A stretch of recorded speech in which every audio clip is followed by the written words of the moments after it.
Word secrecy is repugnant in a free and open society, and we are, as a people, inherently and historically opposed to secret societies, to secret oaths, and to secret proceedings. I think a new world order is emerging. An inside job? How dare you? How dare you? To create, so to say, mass-produced models of human beings arranged in some kind of a scientific caste system. We shall go on to the end. We shall fight with growing confidence and growing strength in the air. We shall never surrender. Good day, everybody. This is UCY.tv. It's the 5th of July 2014, and this is the Solvinur Event. With your host, Walter, from the Netherlands. It's 4 p.m. in the Netherlands, 10 a.m. Eastern Standard Time, and this is a weekly event. Today I have a guest. What's up, everybody? Hey, Charles, how you doing? Are you there? Yes, sir. How are you this morning? Or afternoon, where you are? Yeah, I'm okay. How are you? It's been an eventful week for me, Walter, I'll tell you. But, you know. Yeah, tell us about it. Well, my son was born. Everybody heard about that on a couple of the other shows. He was born actually on Sunday night. And cool. That's Francis George Ocelli. And he actually cried on the air on me the other night when I dropped in on Jimmy's show on Boiler Room Radio. Cool. we might get a few cries here today. Right now he's sleeping, thankfully. But, you know. Well, so it's good to hear. It's good to hear that you managed to put one more on the earth, you know. Oh yes. And Kim is doing all right. She's having a little bit of trouble, but because we ended up with a C-section instead of the regular birth there, kind of under a stressful circumstance, last minute, had to be done, so it was done. Yeah. But you know, but outside of that, she seems okay.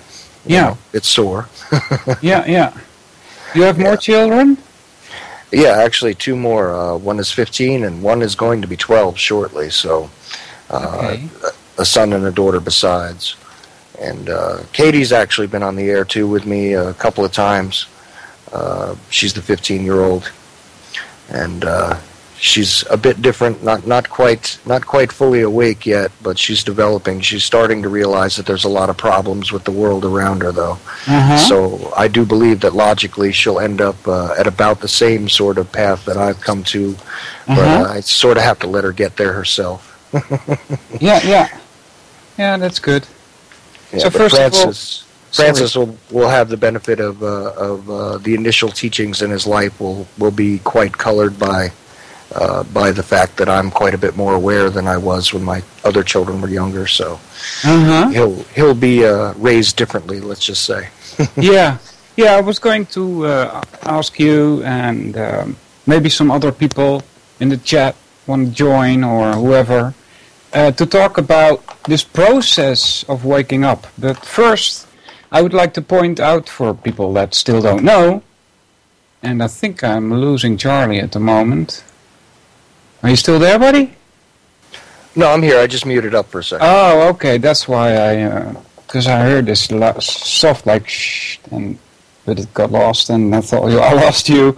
So, but for people that don't know, there is a Palooza event, and if you go to UCY.tv,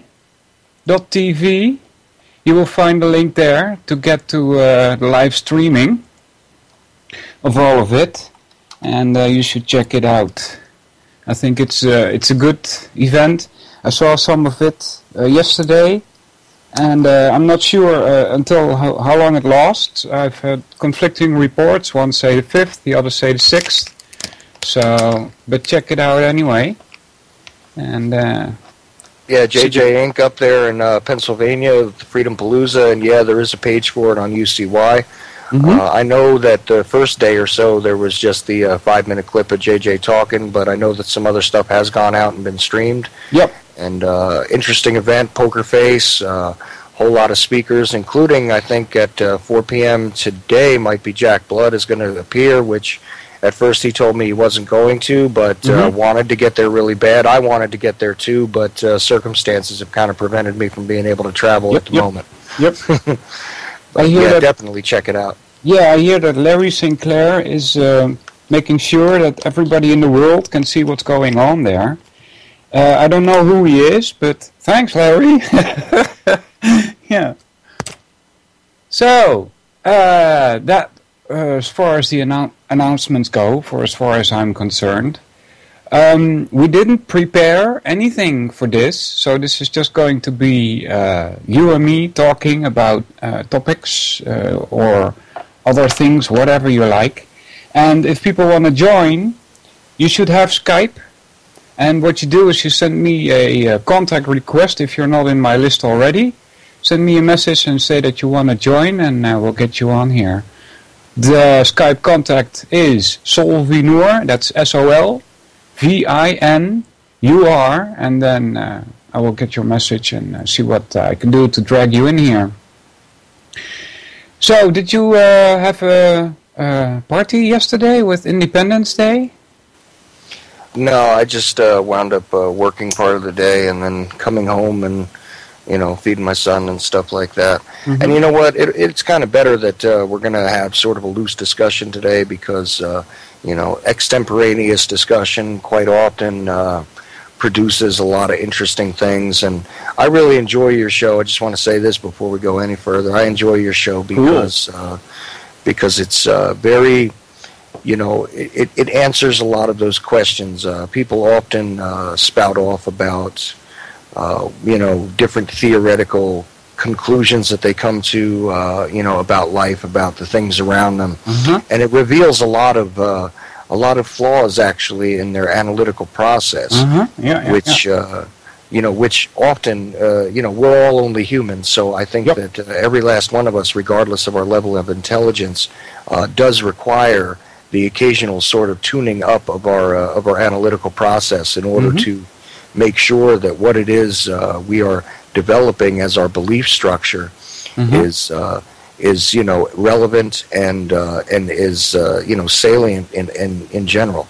This is one of those things that I think your show allows the listener to do. And really, really proud to be on the same network as you, by the way, sir. Cool, thanks. So, but how did, because I can remember, right, and I remember myself and the way I look at myself now, like when I was 16 or 26, and about 36, then it started changing, but let's say when I was 26, when I look at myself back to that point, it's like I'm walking around with these cartoon-like flies and stars and birds, and they go tweet, tweet, tweet, and you're like, you have no clue, right? Yeah, and it's funny because, if you ever spoke to people that were older back then, and we've all come from different backgrounds, all of us who are trying to speak out and trying to educate the public in one way or another. We've all come from different backgrounds, but at one point or another, every last one of us seems to be able to relate back to a point when we were very much lost, amid the shuffle of the mainstream or amid the shuffle of the overall social construct that sort of binds us all together in a way and also keeps us all distracted from the reality. Yeah. And this is an interesting thing, and a lot of us came to this a little later. There are younger people now that are coming around to the idea that the world has sort of been pulled, the wool has been pulled over their eyes. The world itself has been pulled over their eyes, like they say in that movie, The Matrix, which we all make reference to. But look, you can't beat it when the allegory matches, right? So it is what it is, and the truth is that that a lot of these things that we were sort of made to understand as part of the collective reality are really just the distraction. And in my 20s, I mean, I had the same kind of heart that I have now, but my belief system was more, I mean, I hate to use this term, but it was more like a standard liberal type of belief system. I believed that people should not be harmed. I believed that people should be taken care of in one way or another if they could not take care of themselves. That those who couldn't defend themselves, especially among us, were the responsibility of those of us who could take care of ourselves to take care of. This was sort of my general state of being emotionally and philosophically, let's just say. Yeah. So I was more of a liberal thinker at that time, and also believed that people should be left to their own devices, to live their own lives, to make their own mistakes, and so long as someone is not harming others, there is no reason for the law to come down on them. There's no reason for the government to come down on them. So in a way, I was kind of very much the same. It's just that I was under a lot of false ideas about what was really going on around me. And I bet there was a point in time where maybe you weren't so liberal as I was, but you had a good intent in your heart, you had a good intent in your mind, and you were just sort of under a false perception. Yeah, the thing is that the problem that I was facing, and I didn't realize it at that time, was that I accepted things as they were and took it for granted and didn't ask the hard questions I would ask regarding religion, for instance. So, but the thing that we had a government, it just seemed normal to me, If you're born in a world where people think that government is normal, then it's kind of hard for one individual to start asking questions about that. And so there's, of course, a lot of other things besides government that deserve questioning. But that was my biggest hurdle? What do you call that, a horde? Hurdle. Sure. Hurdle, yeah, I guess hurdle. And I'm still having trouble with that, because I'm thinking like, well, we need government, right? I'm still in that kind of mode, because who else is going to put the criminals in jail, right? So, there's still, I'm still working on that, so to speak. But yeah, see, me too, because, the full-blown idea of anarchy or anarchism, let's just say, is kind of an attractive concept, but then it leaves you with those overarching questions of, well, okay, it's all great and good for those of us who have a moral compass, for those of us who are going to behave, in our own best interests without the idea of destroying, the area around us, the others around us. Yeah. That's all fine and good. We could live without laws, in fact. Yeah. But the problem is, for those who deviate for one reason or another from that same moral compass, or even that general sort of code, here we go. What do we do about that? And, it's at this point that, the need for your sheriff's department and the need for your, the ideas of what the government is supposed to do, come into play. And you say to yourself, well, gee, it doesn't have to be an evil construct. But the normalcy of the fact that the governments, it seems globally now, are, all becoming so corrupt and so... well beyond what their original purposes were, invading into the lives of individuals in ways that that none of us really want, although a lot of us have come to accept it. This is where the big questions come in. I mean, if we remove all of them, there's going to be other problems. And of course, freedom is not the safest thing in the world to have. It comes with risk, like anything in life that does matter, comes with a great deal of risk. But it is one of those things that I've got to say I don't have a definitive answer on, and I've never heard anyone who really does have a definitive answer, because even those who, like I say, embrace the idea of anarchy, embrace the idea of individual freedom, without any sort of boundary, they also lose sight of the idea that there's going to be problems, that come along with that, And where is it that they're going to try and solve that? I mean, are they going to come up with a better way than what we have already come up with to sort of police the parts of society that need to, that need to be dealt with? Quite often they say that they will protect themselves, and individuals need to protect themselves. Mm-hmm. But do we really want to live in a completely lawless state where you must be on guard at all times from all of your neighbors, and and you must become an island unto yourself and keep your families sequestered from one another at all times for their own safety? I don't think that this is right either. Mm-hmm. Yeah, that's a problem that needs to be faced, because when I make radio, usually, and I've been more extravagant. I don't know if that's a word.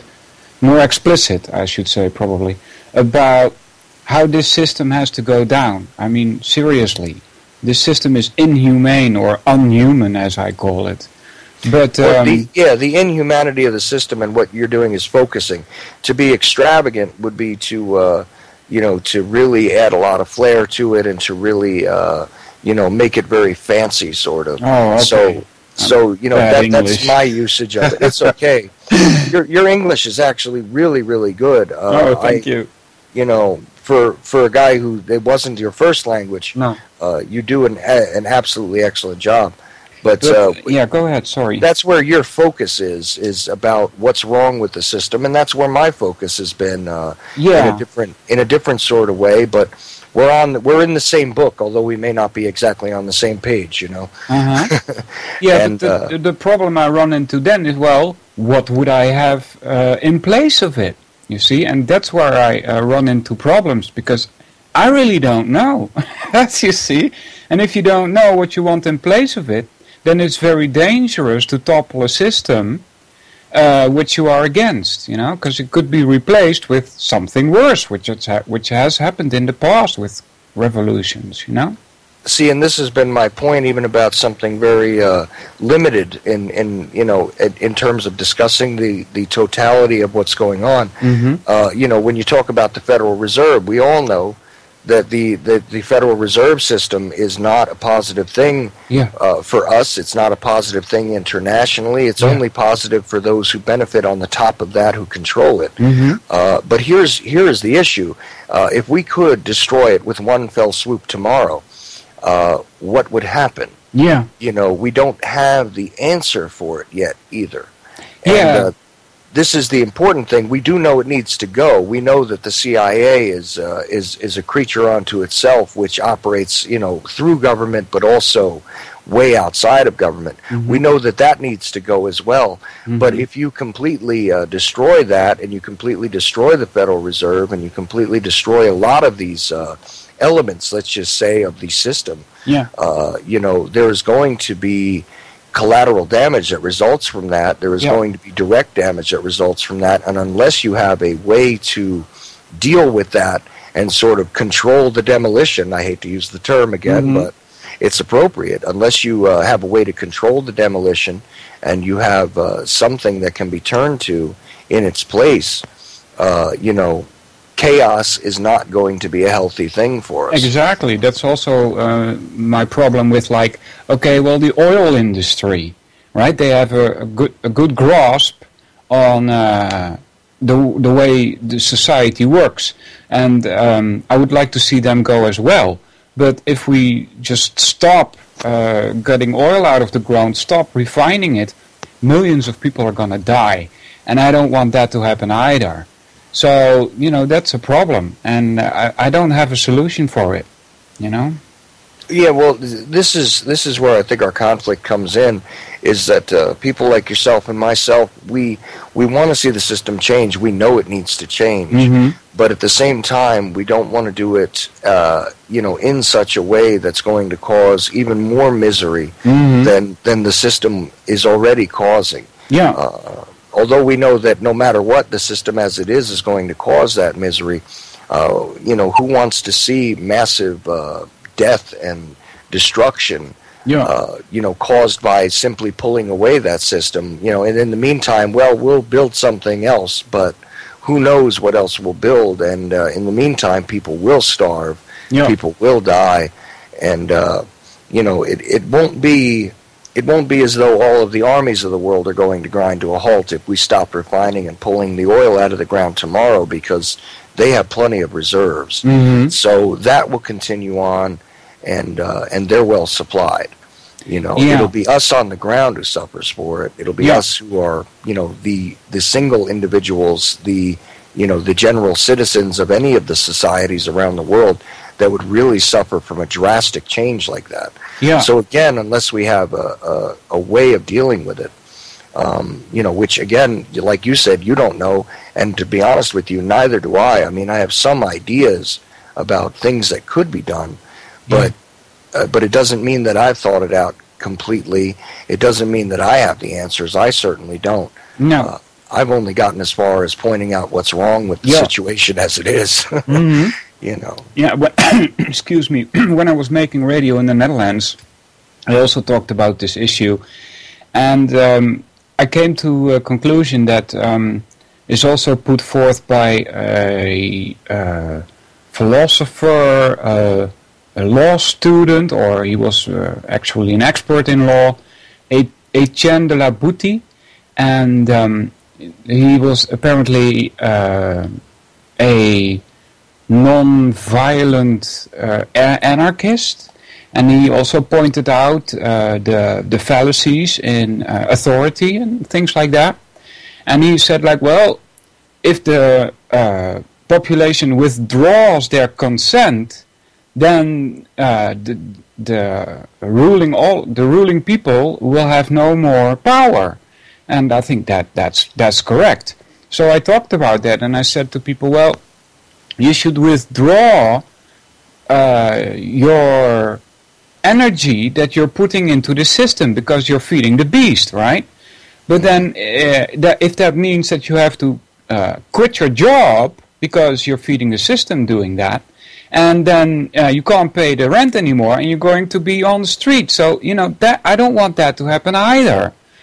So, there's another problem where how do we withdraw consent without hurting ourselves, So, it's another problem I was talking about in the past. Yeah, very good point. And, this is why it has to be done incrementally, and why, the more that, we start to interact with our neighbors, let's just say, deal with things on a local level that can be dealt with on a local level. Mm-hmm. I think that alone would cause a serious ripple, because a lot of this stuff is based on international trade and international concerns that if we sort of extracted ourselves as separate populations, and I don't just mean in this country, but in other countries, if you essentially took yourselves out of the game, one way or another, whether it be by supporting, let's just say furniture for your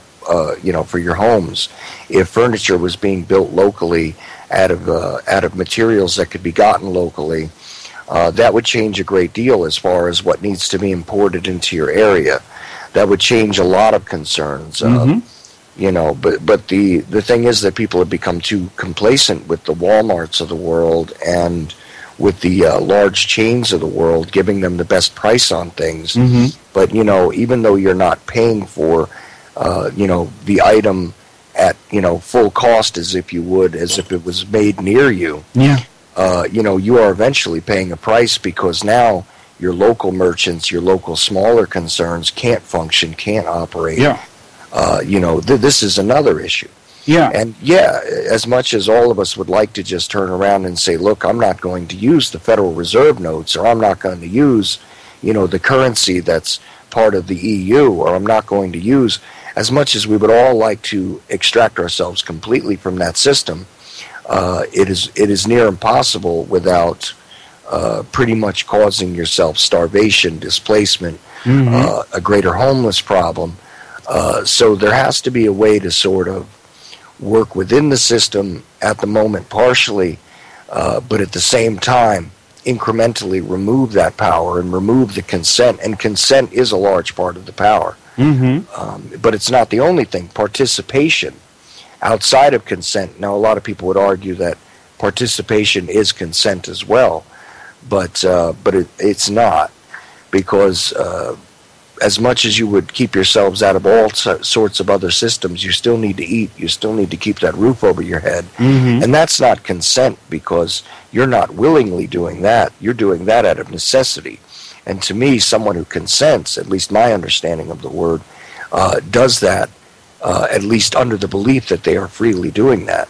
You don't have a free option to not eat. You don't have a free option to not feed your children or to not have a home. These are requirements. And until we can come up with a way to supply those things without the system being involved, we still have that problem right there on the ground among the local populations. I've been having talks with the government. Well, actually, they've been having talks with me. I'm at the moment without a job because I hurt my right hand, and my fingers are not functioning as they should do, and I've not been able to pick up the jobs that I used to do because of my right hand. And so I'm in the Social Security at the moment. And these people from Social Security, they told me to go here and go there, talk to this, talk to that person. So I would get into a kind of program which the government has set up for people that are too long without a job, and they try and find jobs for us, And I was talking to this woman, and she mentioned the word survival. And she says that, well, this system has granted you the survival here in our society. So I'm like, oh, wait a minute, that's not what I think survival is. And second of all, why should we survive in this system? Aren't we supposed to just like live? So she had a kind of strange idea of what life in society is supposed to be like. She thinks it's like you have to survive, and I'm like, well, surviving is not what the system is offering. We survive because it rains. We survive because the earth produces food. It has nothing to do with this system, as far as I can see anyway. And so I told her that, and of course she went on to another topic because she couldn't really reply on that. But that's usually how people here in the Netherlands think of life. It's more of a survival than living itself. That's also something that has to be changed. Well, yeah, this is true, and I actually wish you would go into that kind of stuff a little more on your show, because I don't think that people in this country understand the difference between the systems that are over there and what we have here. Socialism in and of itself is like a dirty word. And it is very misunderstood as far as, people, throw out terms like socialized medicine and socialized employment and all that kind of stuff. And they don't really understand the realities of that. I admit that even though on paper I sort of get it, it doesn't mean that I understand what it's like to live that way.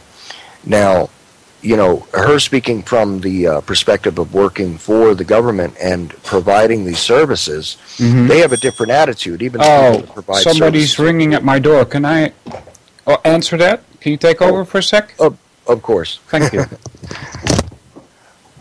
There's a big difference between what we understand as, as the government structure and the way it works, regarding the way that people are dealt with here, from a program sort of standpoint when it comes to dealing with people that are out of work. Like right now, for instance. Unbelievable. There we go. Everything all right? Yeah, that was my neighbor bringing me food. Yeah. See, another rare thing that wouldn't really happen too much in this country, right? I understand the struggle for a job. I've been trying to get work again, for a while, and recently I had to take on a job which has been kind of dangerous for me because of my visual problem. And, realistically, it's the only job I could find. And I was just remarking the other day that every day I leave a little bit of my blood on this guy's floor because I'm working with fabricating metal and things like this, which are actually highly dangerous for somebody who doesn't have a lot of eyesight. But to me, this is a matter of survival. I mean, I need to, feed myself. I need to feed my son. I need to feed my wife. I mean, there is no choice here for me. This isn't a matter of great consent that I enjoy the idea of fabricating metal and injuring myself on a daily basis. But these are the types of choices that we're being confronted with.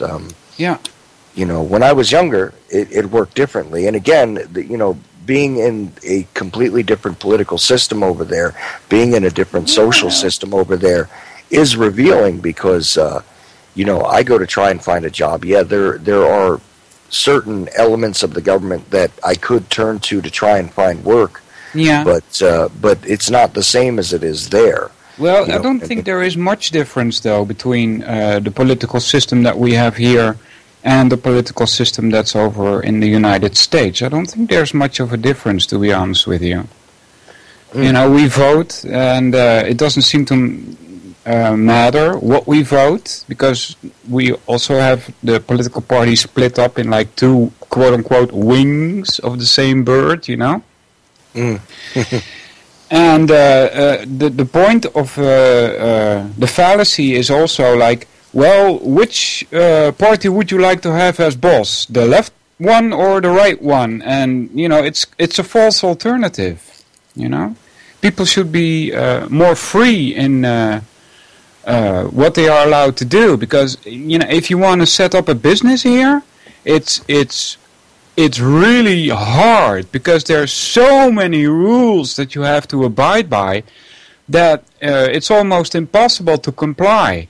And then you have to pay a whole lot of taxes when you open the shop. So much taxes that it's really hard to make a living on it.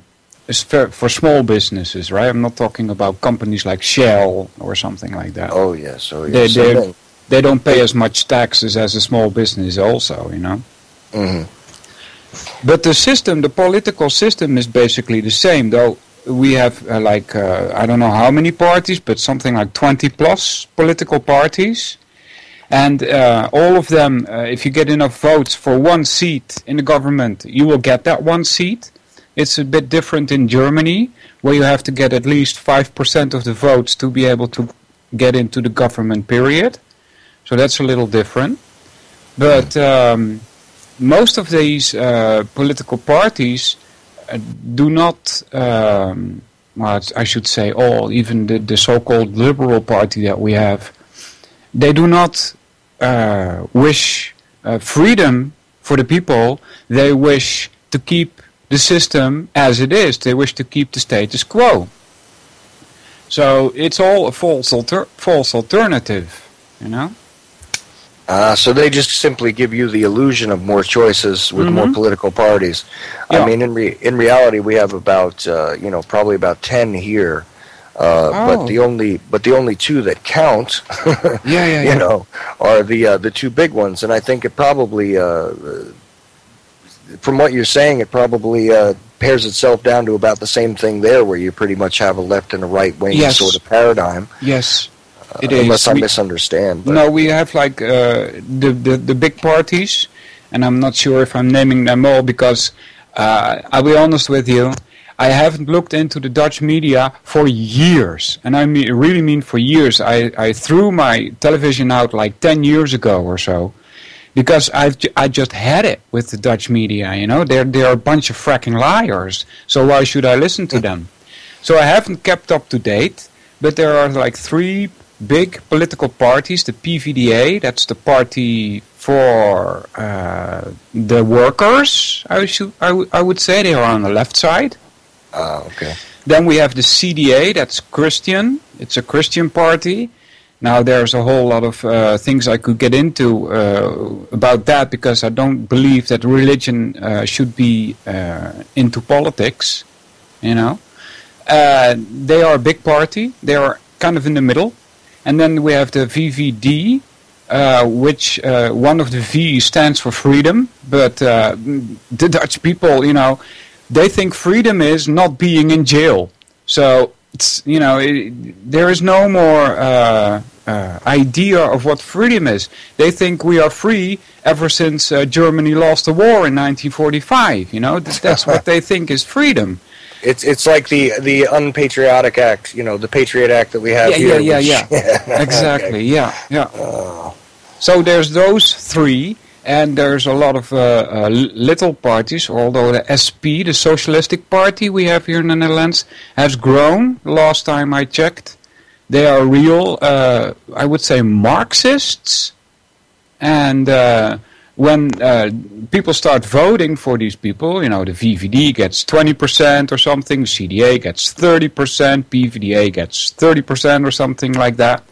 And they start talking with each other, these political parties, or the leaders of them, and try to get a majority when they work together. So usually we have like a VVD, CDA, D66, go together, these three parties, and they form the government. And then the PVDA and the SP are in opposition. And then 4 years later, you get a different set of political parties that are supposedly leading the country. When it's the same, while it is the same in the United States as it is here, there are all kinds of lobbyists, right? Not exactly like AIPAC. I'm not aware of an Israeli friendly lobby that is out there. Though we do have an Israeli friendly party, which has gained a lot of traction since 9/11. Isn't that strange, right? I was just going to say, what a coincidence, right? Yeah. Because this party was saying, like, we've got too many, what do you call those temples of the Muslims? Mosques, and they need to go, and we are against Sharia law, which I totally agree with. I mean, we are a Western country. What are we supposed to do with Sharia law, Let me ask you a question, because I really want an intelligent observation about this, because it's been bothering me ever since I started seeing the media of all sorts bringing up this whole Sharia law thing. Yeah. Where is it? I mean, we have to combat Sharia law. Yeah. They talk about it coming to different places. I'm sure you've seen that kind of propaganda over there as well, that we have to prevent this stuff from coming to us. Mm-hmm. Who in the world is proposing that somebody is going to bring that to the Netherlands? I mean, is there a significant enough Muslim population that they're asking for Sharia law to be instituted over there? I mean, is it a realistic concern at all, or is it just a talking point for these people, like I think it is here? Well, I'm not exactly sure what the Dutch courts are doing about this, but I know for sure that, and this is just a few miles away, that in England the British courts have already implemented Sharia law on the request of the people being in front of court. So, that's the kind of influence that these people have. And they also have such an influence here in Netherlands that a political leader, I believe he was from the VVD, that's the right side of the party, and he was making this remark on Dutch television, which millions of people saw. He said, well, if 60% of the people want Sharia law, we shall have it. And I'm like, what? How dare you say such a thing even, Yeah, that would be the danger of direct democracy, actually, is that if there was a majority, regardless of what they wanted to believe, if the majority of the people decided that hacking off both of your hands when you're being accused of stealing something is acceptable, then it would be passed, This is where the idea of the representative republic is a whole lot more effective when the system works the way it's supposed to. Yeah. and that is what the problem is. I mean, and here's the funny part, is that as you're describing the way the political system is laid out over there, of course, a very cursory sort of explanation. But the point is that when you're explaining it, what I'm hearing, and correct me if I'm wrong, yeah, sure, is the same sort of collusion between all of these supposedly separate parties. At the end of the day, all they're really doing is putting on a show and then getting back together behind the scenes and saying, okay, listen, we're going to split it up this way. Your people get this. This time we'll give you guys this, but next time you'll get something else. And this time my party's going to take this. Okay, we're all set. We know how we're dividing the whole pie. Yeah. All right. Which is essentially the same exact thing that happens here between these, supposed Democrats and supposed Republicans. Yeah. The party of the elephant and the jackass. Yeah. Which I think are both apt mascots for each party, but yeah, it just sounds very much the same. It is. We do have like a president, like you have, Mr. Barry Soetoro, right? But when the political parties come up with a law for something, then they write it down, then it's being voted on, and when the vote has passed, it goes to the king. We used to have a queen, nowadays we have a king, and the king has to sign it. If he doesn't sign it, the law will not be implemented. And the king also has the power to dissolve government. So he's at the top. A lot of people say that his function is only a symbol, like a symbol. Like ceremonial. Like ceremonial, like, yeah. But he really does have the power. According to law, he is the top of the pyramid, so to speak. Right? So all these guys which are in your, what is it, like a House of Commons? Well, we call it first chamber and second chamber. Ah, okay. So these guys basically, what their job is from a legal standpoint to present laws is to sort of author the laws and present them to the king to be approved or disapproved? Yeah, well, the first chamber makes the laws, the second chamber talks about them and votes on them. After it passes the first chamber, and then after the second chamber, it goes to the king. Yeah. Yeah, almost the same kind of thing here. But is there a way that that second chamber can vote with such a majority that the king's opinion doesn't matter, No. or even if you have a unanimous vote in both chambers, let's just say? Yeah, it doesn't matter. The king he still can has still to sign veto it. Yeah. And he will sign it. I mean, I've never heard of an instance where he doesn't sign it. But he has to do it according to the law. Yeah. They say theoretically, he could refuse to sign it, in which case it would not become a law until he does. Yeah. Huh. Wow. Yeah. So we live in a monarchy, right? It's he's at the top. He decides. So. It's kind of a representative monarchy, though, because he decides at the end of the day, but he doesn't author the laws, right? No, he can't. Yeah, well, I think he can. Any Dutch person can propose a law. If you want a law to be implemented, you write it down and you send it to the first chamber, and they have to talk about it. So that's, I don't know how it works in the United States. Are United States citizens allowed to write a law that the Senate has to look at? Generally speaking, no. We would have to present it to our representatives. Yeah. They would, you would sort of go around, and now here's the positive use of lobbying. If you could lobby enough representatives to agree with you about a concept, or if you took the time to write a law, but our laws are, I don't know what they look like over there, but they are extremely complex and large and difficult to really read nowadays, especially. I like to point out the whole Affordable Care Act thing. If you print it on paper, it is at least 4 feet taller than I am, and you stack it up. That's how many pages it is. It's and I, even though, like I say, I'm not too happy with what I've discovered about it, I can't say honestly that I've read the whole thing. Yeah. And if you really do question the supposed representatives who are voting on these things ostensibly. The fact is that most of them have never read the laws in their entirety. Mm-hmm. They don't necessarily understand. They depend on staffers to write, sort of outlines of what's within these huge stacks of paper.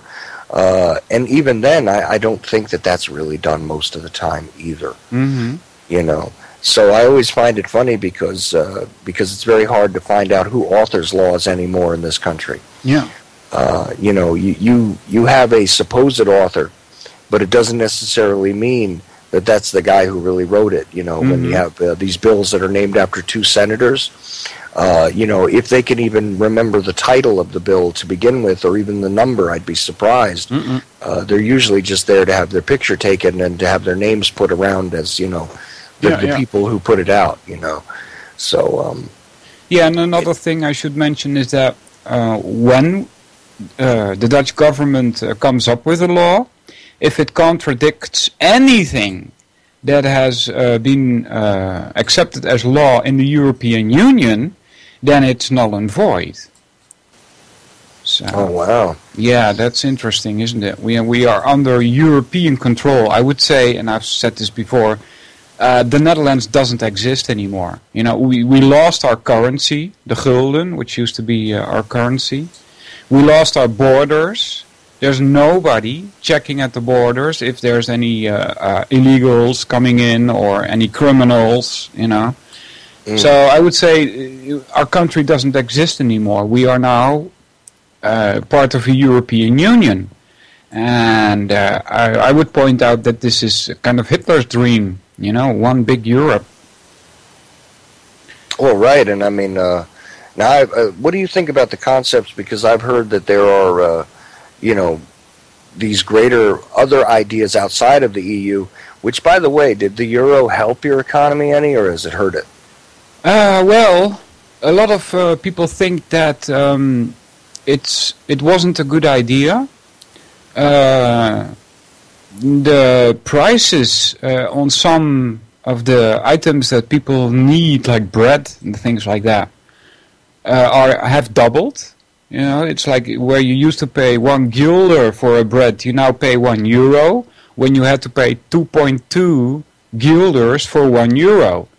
So things have kind of doubled in pricing. But I also should say that the wages have gone up also, and that I find strange, because I'm like, well, we've got this competition from countries like China now. We import a lot of crap from China, and it must be very cheap for these Chinese bosses, because they just employ slave labor at slave wages. So I'm like, how can we even compete with that, right? But still, the wages seem to have gone up, and people are able to buy new cars, to buy new homes, and live the good life for as far as it's considered a good life, And I still think it's hell, but a lot of people think that we live a good life here. We are in the so-called first world, Well, I mean, the concepts have been, floated around about the possibility of the American Union, the North American Union, etc., the African Union. There have been all these possibilities that have gone around, and I think I'm starting to see. I used to think that was a crazy idea because the European Union made some kind of sense in my mind. Oh. Because, there always seemed to be these problems which often began in Bosnia and in those areas, you know what I mean? Yeah. And there were, obviously, World War II as a whole still complex lesson, which I think has not been fully revealed to the people as of yet, as to what really occurred there. But there's obviously been a lot of conflict, so I thought, foolishly, when the European Union was being presented as this new thing that was coming into being, that this would be a great mechanism to sort of prevent these sort of problems, because if your trade and your people were all sort of dependent upon one another, it would almost be as though, I was looking at Texas invading Oklahoma. There wouldn't be the need for these, territorial warfare type of disputes that that had plagued Europe for a long time. That was my foolish sort of optimistic view of it. But the more I hear about it, the more it seems as though, again, you have a lack of control from the people. I mean, you have a king sitting there, like you said, who's supposed to be the end-all and be-all about the laws, but in reality, now he's not the boss anyway. No. Because the European Union, just by passing a law which, goes against that, let's just say, for the Dutch people, that's the end of it anyway. Yeah, so the king doesn't have the final say-so. He's not the final authority in your country anymore anyway. That's and I'm not even saying that I would approve of a monarchy, but at least you could sort of understand that, and and the people could, eventually overthrow a monarch or change him or something. But when you're dealing with this huge, European Union, which is not something that you can easily cut the head off of the dragon, you know what I mean? Yeah. Now you're more at the mercy of the bureaucrats, and something that is still difficult to understand, I would say, for the people that are just in your nation. I mean, I could be very wrong, but that's just what it seems as though you're explaining to me.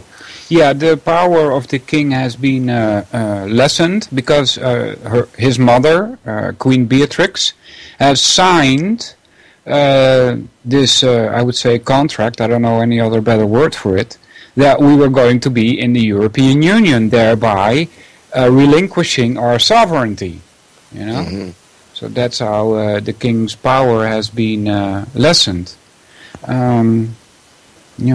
The thing about what you said about the European Union earlier is that it came about not out of nothing. It came about because long before that we had the EEC, that's the European Economic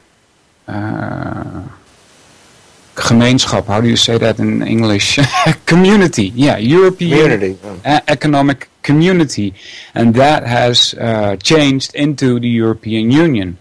So we already had a lot of trade going on between the different European countries according to the rules set out by the EEC. So it just changed from the EEC to the European Union.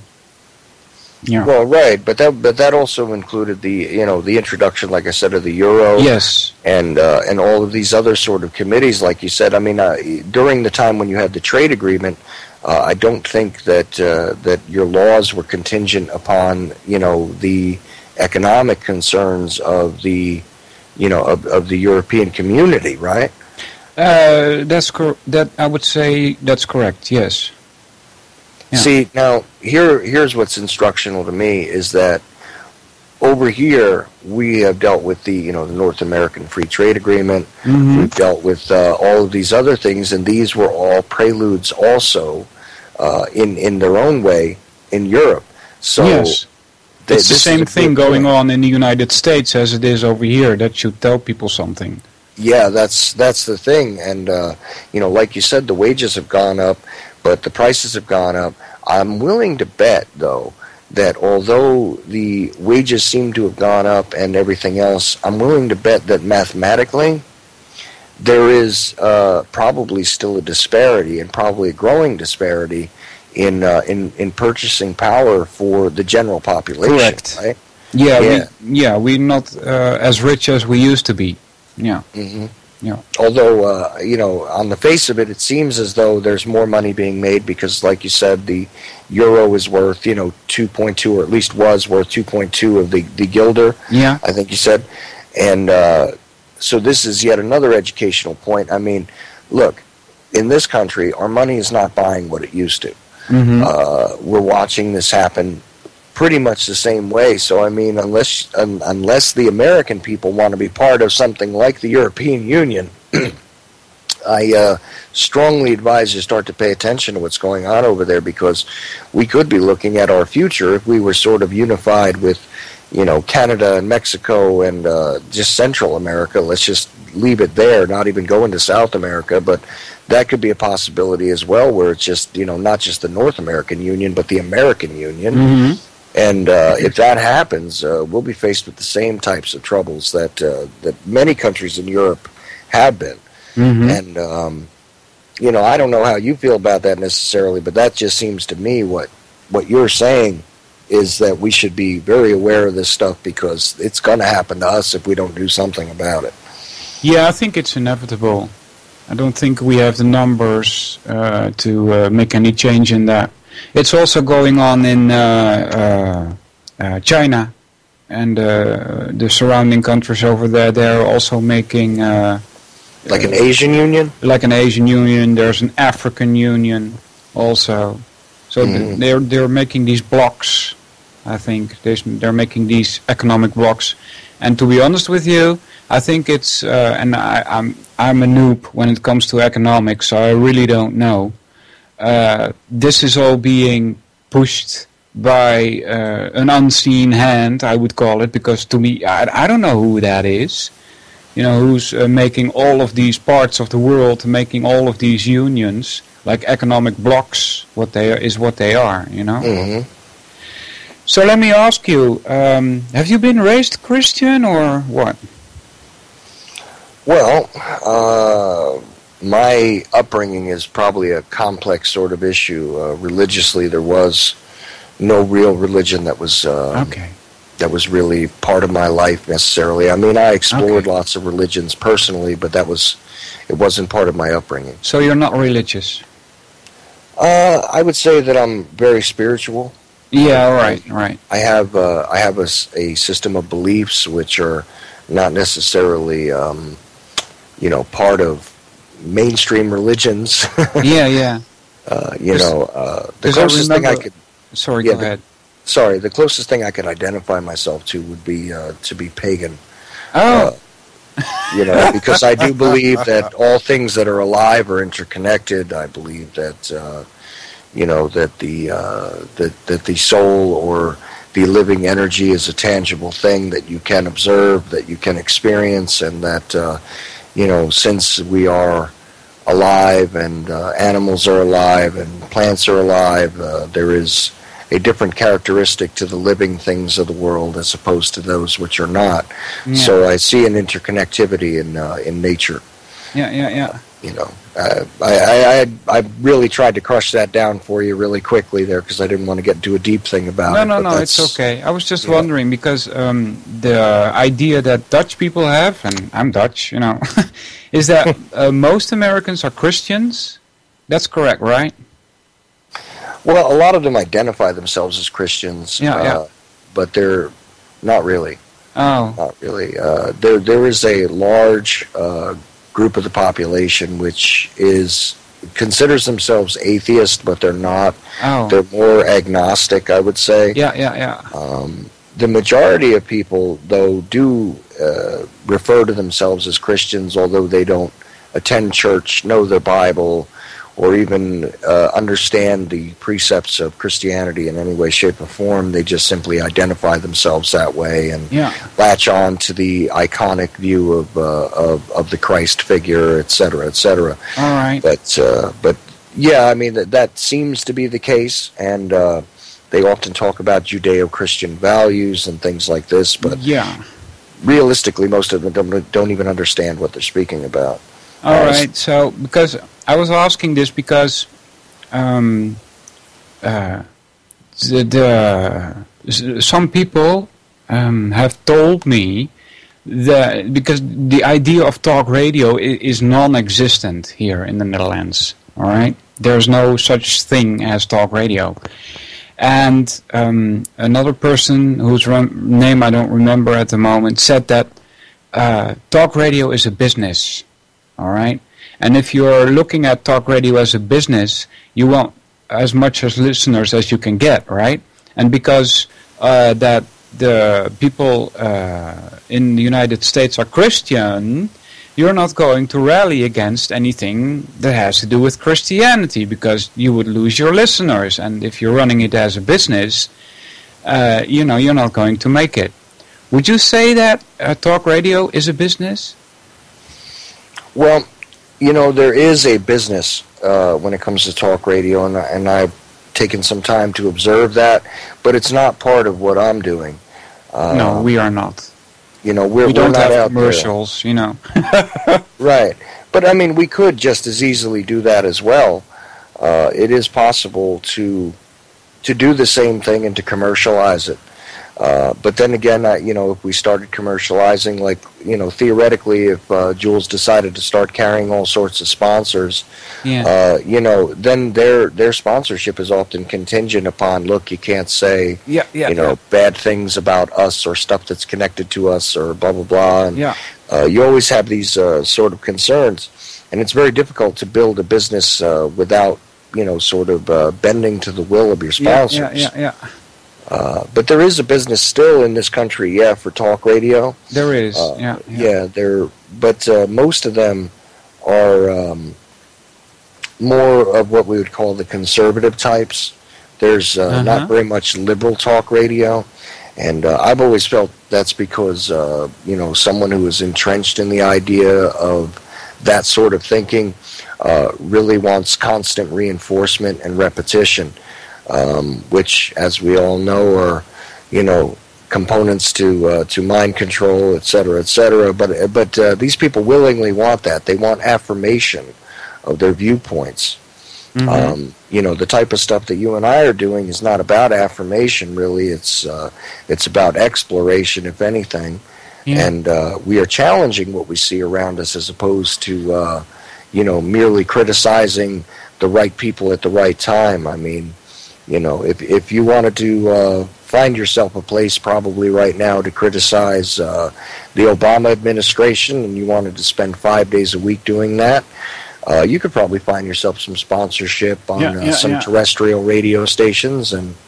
But of course the business has changed because of the internet, because now it used to be that you broadcast out of New York, you could be heard in maybe a few states. You broadcast out of Florida, you could be heard in a few states above Florida, and depending on which way the wind blew, maybe you could be heard up the East Coast and things like that. But because of the internet, I mean, potentially, if we wanted to, we could point people from all over the world to you and I just having this conversation right now.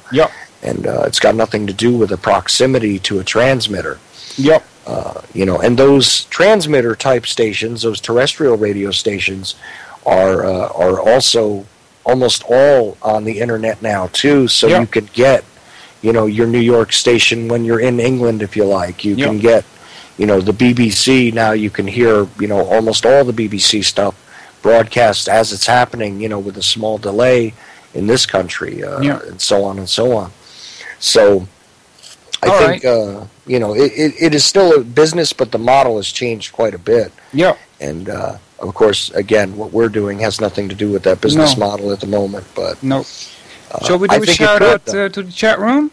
Oh, please do. Please do. Yeah, people, if you go to ucy.tv, mouse over shows, click on any of them, you end up in the chat room, which are already there. Del, NC, Dan, 10EC, if I see that correctly, Dan Cooper, lots of Dans. Desert is there, Lone Frog, Joe Friday, Kim O'Celli. Who's Kim O'Celli? Well, that would be Kim. I guess she has her cell phone on while we're on here. Cool. Welcome, Kim. Mrs. C. Gypsy, Road Dog, Top Knot, Vincent, Cap Gringo, and Two Anons. Welcome, everybody.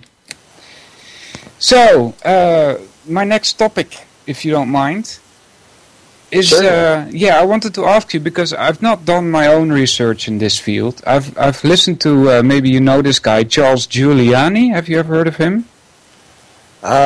Name sounds vaguely familiar, but I can't recall what I've heard him talk about. I met him a long time ago in a Bell Talk. Have you ever heard of Bell Talk? Mm-hmm. It's a thing where you can go and get into a room and talk to other people, and the room has a name, and this room had the name 9/11 Inside Job. And I wanted to go there because I wanted to check my own research against what other people had found, right? And that's where I met this Charles Giuliani, and he was into all kinds of topics, and he also pointed me to a lot of things that I needed to learn about in order to further my awakening. A couple of years ago, though, he went on a tirade against anything that is elite Jew pig, as he called it, EGP, elite Jew pigs. And I listened to it.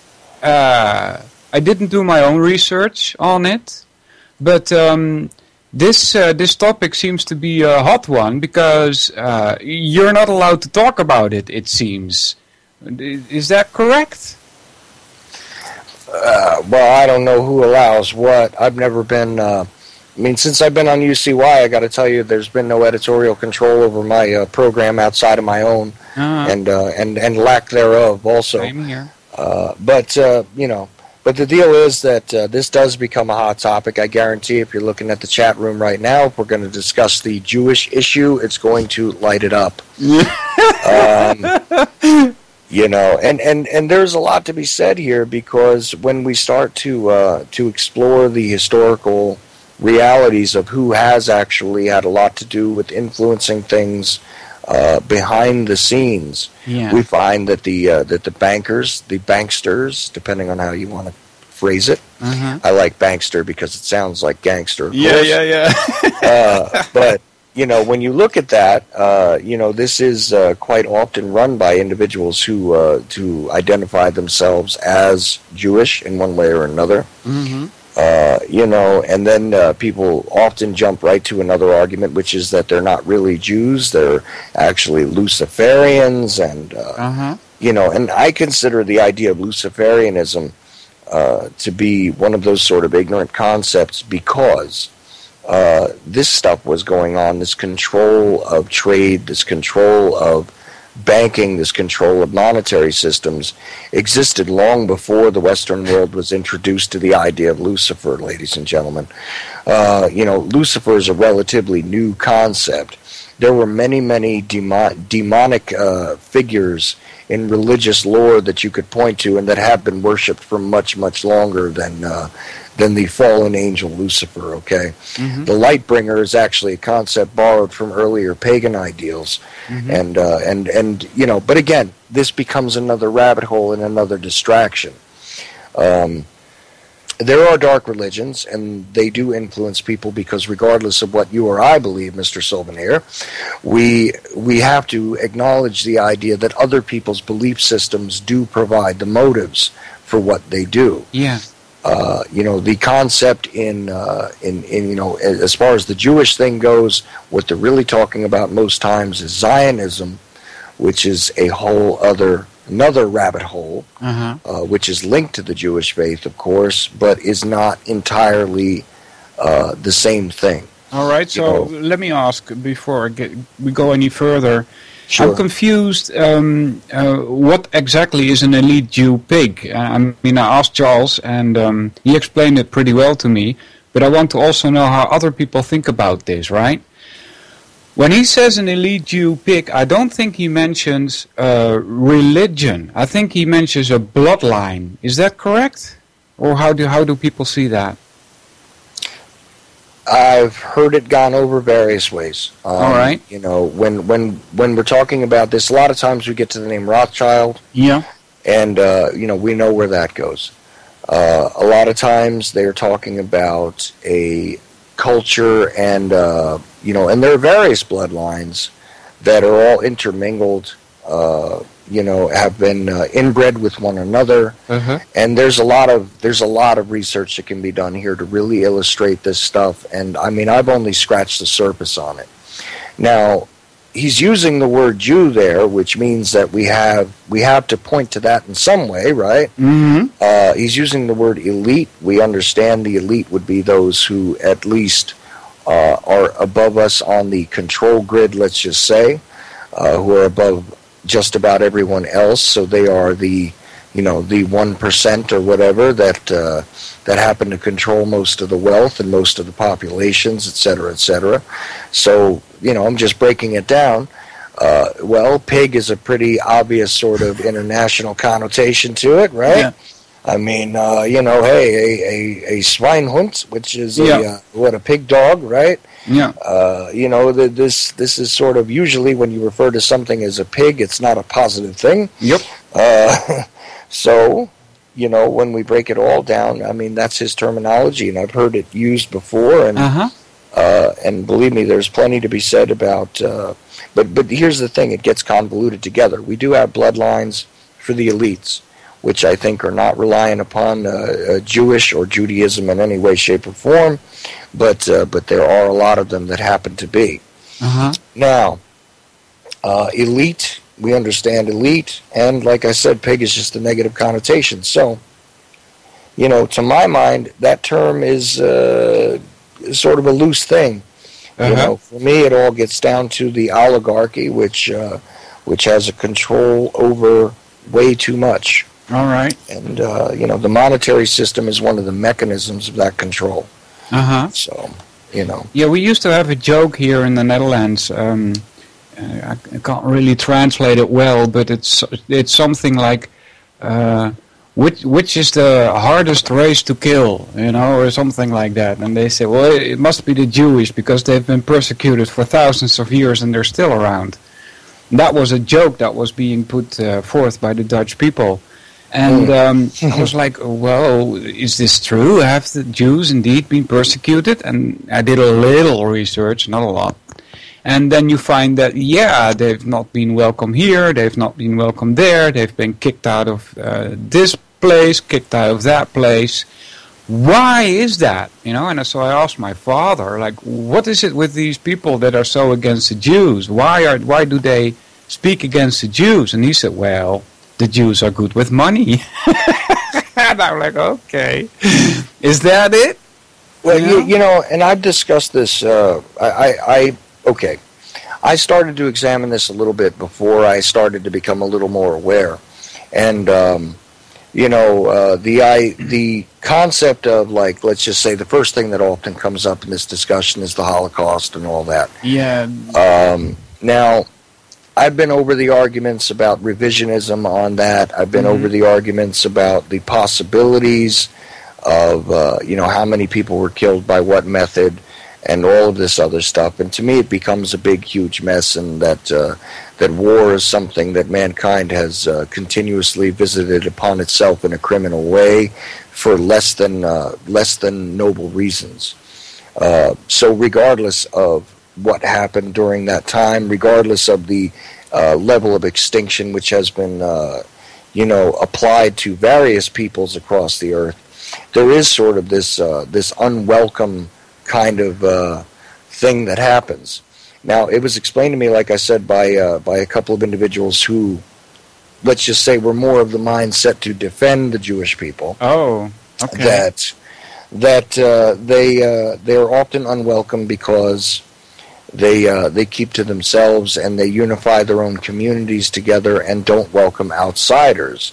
So therefore become a community of curiosity for the rest of the population, and because they are often shut out of other businesses, they involve themselves in very stable businesses economically, like, and I brought up during that conversation goldsmithing and things like that, because you have a Goldstein, which is a goldsmith, and so on and so forth. If you notice, all right, patience and things. We lost you there for a sec, Charles. We left at Goldstein. I think I lost you there for a second, Walter. Yeah, the last word I heard from you was Goldstein. Oh, I'm sorry. No problem. Sometimes the Skype will misbehave on us, right? Maybe it'll start misbehaving because we're discussing this. I do find it interesting the times it decides to crap out on us, Walter, so be aware. No problem. We'll be don't worry about it. But on the one side of it, I see that, there is a need for them to end up in certain businesses. And I'm making generalizations here, and I do apologize for that. But it just seems that when I can recognize a trend, that's what I see. And I'm not the greatest expert on this, but I can see that argument where if they were so unwelcome in other places, they needed to occupy themselves in businesses that could be independent from, say, the rest of the population, which also puts them in a separate group. So it creates the atmosphere of elitism even in the smallest communities, right? So I could see that argument, but at the same time, the thing that was missing, the fallacy in that argument, when I asked this question, I couldn't get a straight answer, was that, well, look, there had to be a place where this began that they were unwelcome, right? Yeah. So they were unwelcome in Germany. Fine, but why were they unwelcome in Germany to begin with? Oh, because they were occupied in these businesses. Well, okay, fine, but because the economic times didn't hit them as hard as the other people. Okay, but you're telling me also that they started in those businesses because they were unwelcome in the first place. There has to be a genesis for this problem. Why would they become unwelcome? Why would they become unwelcome? And it seems as though there is a cultural divide that they bring with them as a people. And this could be a very ignorant observation, on my part.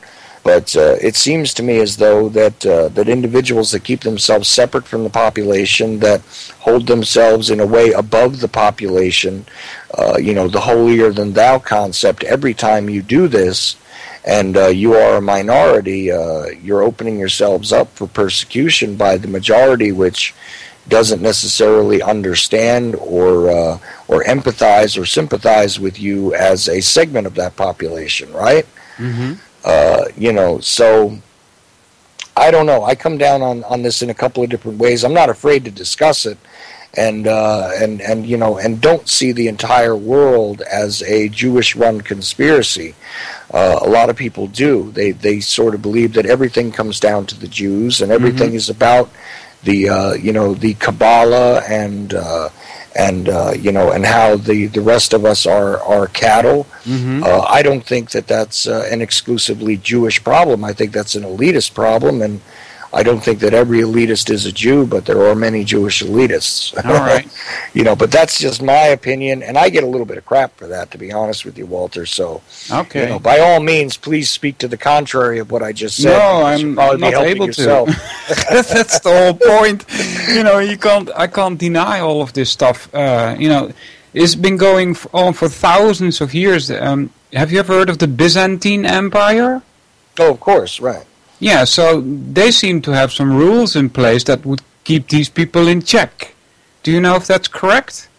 Yeah, well, but this happened, even in Egyptian society. I mean, outside of the idea of when when they were being held in slavery and all that, even according to their own books, if you look at it historically as best you can, you'll find that population was not seen as equal. It was kept as outside, and they had many rules regarding their conduct, the amount of businesses. And this is where some of that idea about what it is they could involve themselves with as tradesmen and such is valid, because they were being restricted in various societies as to what they could involve themselves in. Now, I relate this in my mind to the way the Roman Empire dealt with the Christian cult originally, because let us remember, it was not the organized religion, or certainly the first religion of the Roman Empire, right? When they were a small movement, when they were a cult, let's just say, and that's an accurate description for the Christians. Yes, it was a cult. Yes. They were not allowed to do many things legally because you were part of that cult. Yeah. Not until Constantine, I think it was, brought in the concept of the now Christian empire, which was really a political move more than anything else. And also later on, there's other examples of changes in the moral code of the empire, like Justinian, who introduced moral law and things like that. You'll find that as the population shifts, when you're dealing with a minority, they often make rules about what they can and cannot do, especially when they seem to be a dangerous minority, whether that's, again, a political concern or a realistic concern. But I caution anyone who readily and quickly wants to persecute a minority for their beliefs or their ideas, because those of us who are doing what we're doing are really still in the minority as far as the ideas go. And I don't really want to be restricted as to how I can live and everything else based on my belief system. So I caution people to remember that as well. But the fact that this has gone on for so long with the Jewish people, and I'm making air quotes here, with the Jewish people, in some ways seems to me something that they brought quite a bit upon themselves because of their refusal to interact with other people, and because of their sort of keeping themselves separate from the rest of society. The more you separate yourselves, the more mystery you add to yourselves as a people, the more of this type of trouble you're going to get. And I do view the idea that the whole world is a Zionist conspiracy as yet another one of those points of distraction. Because, again, although there is plenty of evidence for the idea that that there are the people that have the Zionist ideals that control a lot of things, I still do not believe that, first of all, it began before there could have been that ideal, and, the uneducated masses certainly didn't understand this, and a lot of them participated in building the mess we're in today. So, I see it from a couple different sides. I think it's a larger issue than the Zionist or the Jewish issue, but that's just, again, me, and I get attacked for that, as if I'm defending. And believe me, I would rather see that everyone who has participated in oppressing people around the world, I'd rather see them all taken out to public squares and hanged, and I don't care what religion they identify themselves as. I don't care if they have a religion. I don't care what the color of their skin is or what language they speak. Those that seek to do harm and oppress other people, should be punished for that, and I don't really care where they came from. But that's my gut again, Yeah. So, anyway, I know I prattled on very long there, and I'm sorry, Walter. No, that's okay, that's fine. This is from Wikipedia, and I'm not using this source because I think it's a good source. I'm using this source because I know a lot of people use it, and therefore you can get an idea of the mindset, right? So just to be clear, by no means is either Walter or I endorsing Wikipedia as a source. Exactly. But it does seem as though it's an acceptable thing for some things. So whatever it is you're going to read, Walter, I'm sure it makes sense. So that's why you selected it. It's about Christian Zionism, and it says here, Christian Zionism is a belief among some Christians that the return of the Jews to the Holy Land. So why is it a return? Did they get kicked out of their own country or what? I don't get that anyway. So, but Christian Zionism is a belief among some Christians that the return of the Jews to the Holy Land and the establishment of the State of Israel in 1948 is in accordance with the biblical prophecy. All right, so what about 1917? I think it was the Declaration of Balfour, in which I believe it was Rothschild and the then political figure of Balfour made a agreement that there was going to be such a thing as the State of Israel. So this is not something from 1948.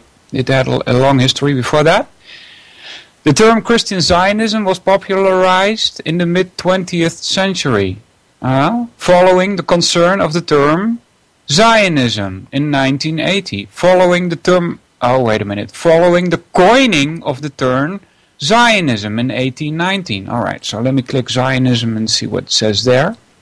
Zionism is apparently from Hebrew, and then it says, I don't know, I can't read that, those are Hebrew signs. Translation seems to be Tzionut, something like that. Is a national movement of Jews and Jewish culture that supports the creation of a Jewish homeland in the territory defined as the land of Israel. Yeah, that word Israel is also, I think, noteworthy.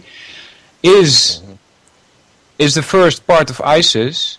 Ra is an Egyptian sun god, and El is also a god, alright? A religious variety of Zionism supports Jews upholding their Jewish identity.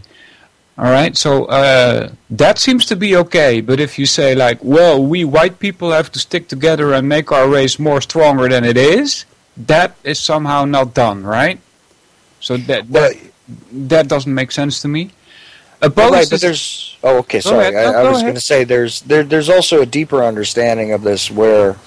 Where there is an us and them, there is the idea of the goyim, which are the cattle, which is just about everybody else except them. There is an elite belief here. There is a superior race belief here among that sort of thinking. And what does frighten me, to be honest with you, is that there is a dogma in the Christian churches in this country now that states among their flock, they're sort of impressing upon their flock, and I don't know how long this has been going on because, as I stated, I'm not a Christian and haven't participated in it much, but I'm hearing from others who do believe this, who do try to follow and, try to follow in Christ's teachings, etc., etc. Yeah. And from various different sects of the church, it is being very much strongly broadcast to them that you cannot be a Christian unless you support Israel.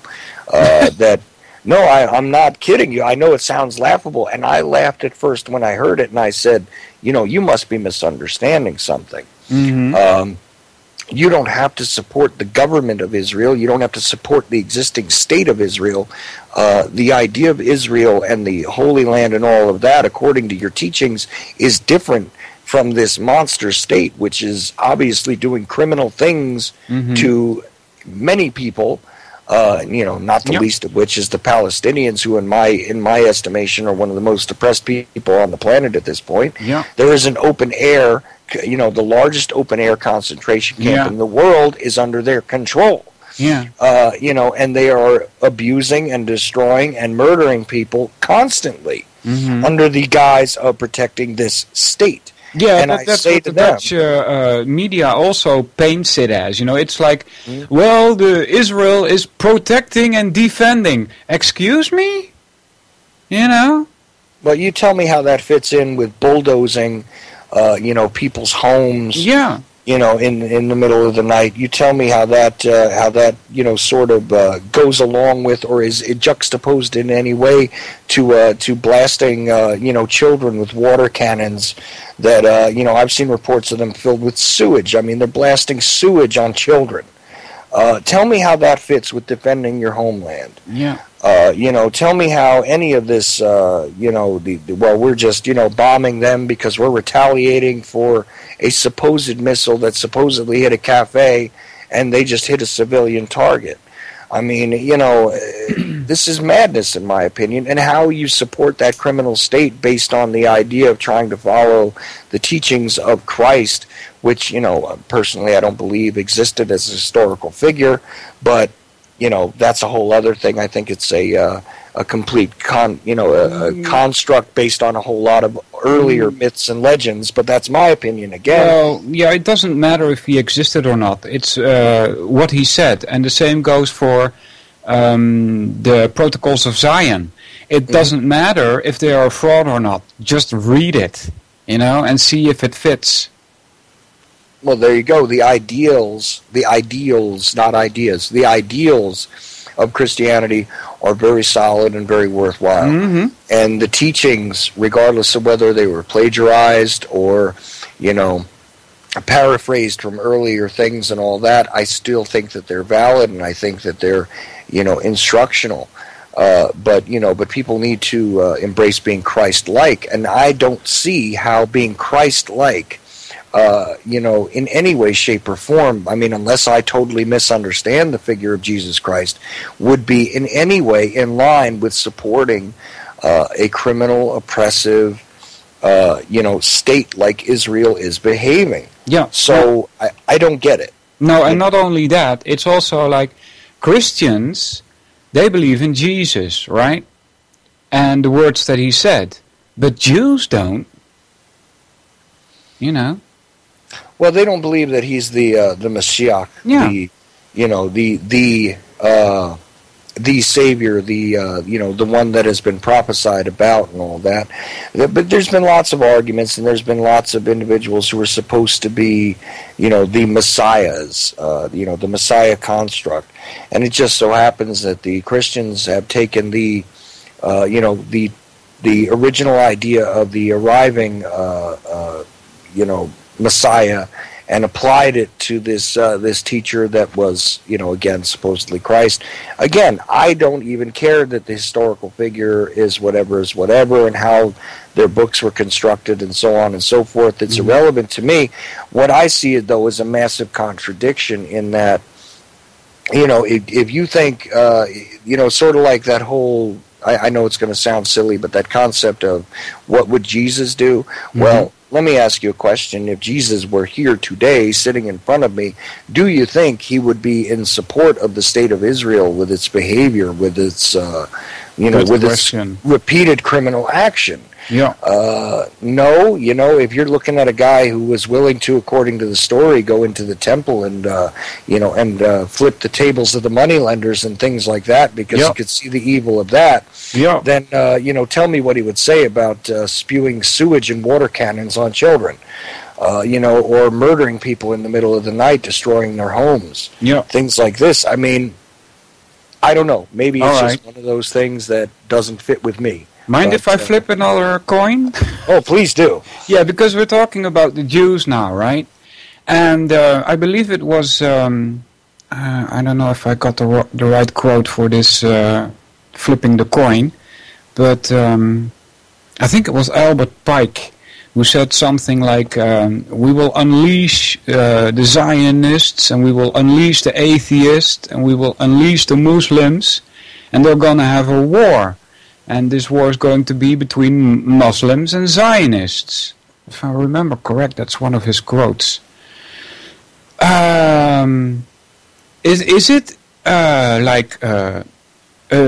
not politically correct to speak of Muslims as bad people?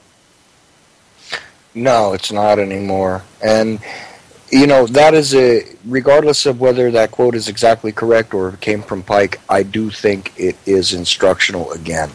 Because and here's where I get myself into a lot of trouble. I think that the idea of creating the boogeymen for the general population and creating, sort of applying all of these extra things to these supposedly organically grown Muslim-type movements. Now we have, ISIS, IS, whatever they're calling themselves this week. We had the Al-Qaeda, construct as well. Before that, they couldn't sell us the Middle Eastern terrorists too much, even though we had the hijackings. And I always bring up the name Ahmad Mukniya because that was a huge name, if you remember. No, I don't. And, he was, the Jackal before the Jackal was big, pretty much. He was supposedly changing his face and responsible for, killing people and throwing them out on tarmacs. I don't even know if that stuff even exists anymore, media-wise. I know I used to have videotapes of this stuff where they were studying it and talking about how Middle Eastern terror was coming up and up. But I mean, in America, we remember the quote-unquote hostage crisis in Iran.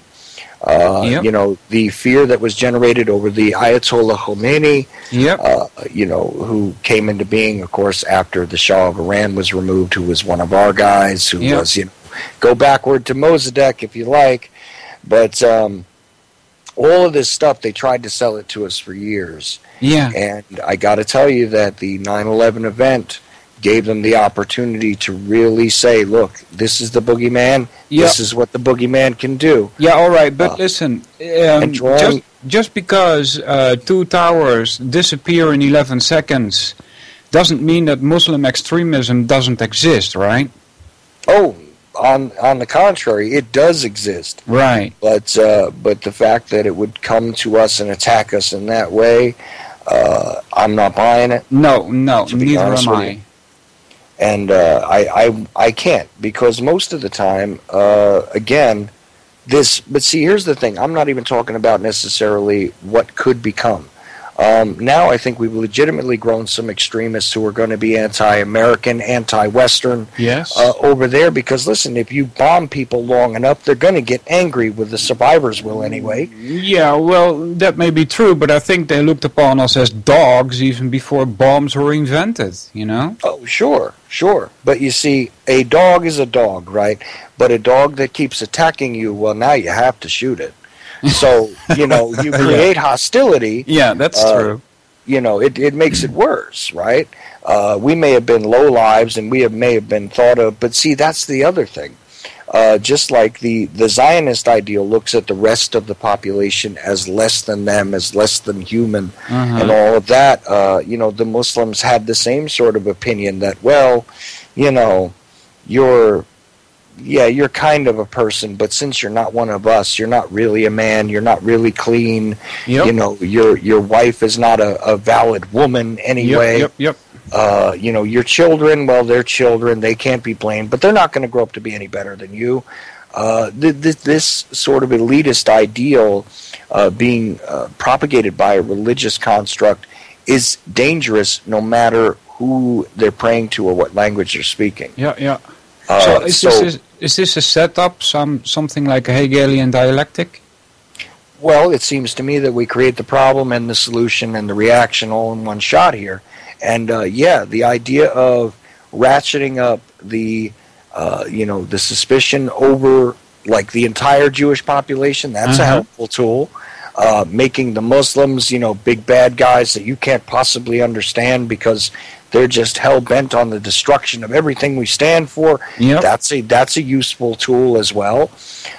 You know, and now the other part of this, trying to paint anyone that questions the government, that thinks that, oh my Lord, we might have some rights as human beings, as humanity, that should belong to us because they simply do belong to us. You know, that's a crazy thing. To want to believe in your own base laws, your own constitution, and the fact that you're supposed to be a free human being, that makes you dangerous as well. You know, look around. All of a sudden, everybody is now in an enemy camp from someone else. The war is on us. Right. Doesn't matter who you are, you know. You got it. Just, you know, pick your side. Okay, fine. But the psychological warfare is already there, and you know, look, it keeps us a whole lot more busy than even the the larger conflicts. And you know, hey, and let's not forget, we're still 13 years and counting in Afghanistan, and how much more are we going to go back into Iraq, and how many places do we have military bases across the world where they don't need to be? So the American empire is beginning to tremble a bit. But that's what it seems like, But they keep us very busy, and I do use the word American and empire. I use those words together purposely. That's fine. You know, because that is what it has become. Unfortunately, it's going to fall a lot faster than a lot of the other empires did. Anon is asking me a question here. What was the Israeli involvement in 9/11? Hold on, there's again somebody at my door. Could you pick up? Yep, no problem. Oh my God. What an event. The Israeli involvement in 9/11 is definitely a difficult topic to get at. I don't believe that it was an entirely Zionist-run conspiracy. I don't believe any of that because it would have taken too many elements of our own government which don't seem to be tied to the Zionist construct, as far as I can tell, to be involved in it. That being said, though, you have the sort of breadcrumbs being left from the dancing Israelis. You have the whole idea that the Mossad was well aware of it before it was going to happen. But I think a lot of these intelligence agencies were well aware of it before it was going to happen because, if you look at what offices fell in Building 7, I don't recall any problems with any investigations or operations from the agencies who had their facilities destroyed there in New York afterwards. So it seems to me as though they had themselves pretty well backed up otherwise. They didn't lose any essential personnel or files or anything like that, did they? So yeah, I'm back. I'm sorry about this, guys. Getting people at the door. Oh my God. It's an unusual thing. What can you do? Yeah. Is it another neighbor with some more food, though? No, it was a friend of mine. When I'm done here, he's going to take me to Bennekom. That's a little village close to the city here. We're going to pick up a rabbit. And that rabbit is going to run around in my garden and stuff. So Cool. Yeah, cool. But about the Israeli involvement in 9/11, I'm not quite sure how this works. But first of all, I would say that they benefited from it, you know, and my investigation led me more to America's involvement in this, and Mr. Rumsfeld and Cheney and Condoleezza Rice, you know, are any of them Jews? I don't know. You know, I really don't know. But you know what's interesting is when you present that to someone who is, you know, of the mindset to really blame everything on the Mossad, on the Zionist, you know, idea. They tell you that, you know, that these people are working for them. If they're not Zionist or if they're not, you know, part of the Mossad, then they're working for them anyway. On some level, that has some truth to it. Because, you know, as I've tried to display before and I've tried to get other people to, you know, illustrate for me as well, a lot of these intelligence agencies are very much all intermingled. There is such a thing as an intelligence community. They sort of wink and shake hands a lot. So, you know, the possibilities of international intelligence agencies being involved in 9/11 are very easily graspable. You know what I mean? But the problem, again, is that you don't know exactly where to assign blame, I think, anyway, because what we do have is the absolute complicity of the U.S. government here, as far as I can tell. Yeah. You have at the very least, a bunch of people that were supposed to be preventing this sort of thing, either allowing it to happen on purpose or making it happen on purpose, you know, one way or the other. And, you know, depending on what we're talking about, I'm not sure if I go with the LIHOP or the MIHOP sort of idea, because it varies. But well, yeah, it has like to be MIHOP. And there's only one reason why it has to be MIHOP. Because you cannot let a 412-story building, the 412-meter high building, disappear in 11 seconds. You have to make it happen. There's no way you can let that happen, you see? Oh yeah, but the contrary there is that not everyone who was involved with it made it happen. There was plenty of people who just let it happen. It seems yeah, I get your point. Yeah. You know, because let's just say, okay, Condoleezza Rice. We'll just take her as an example only.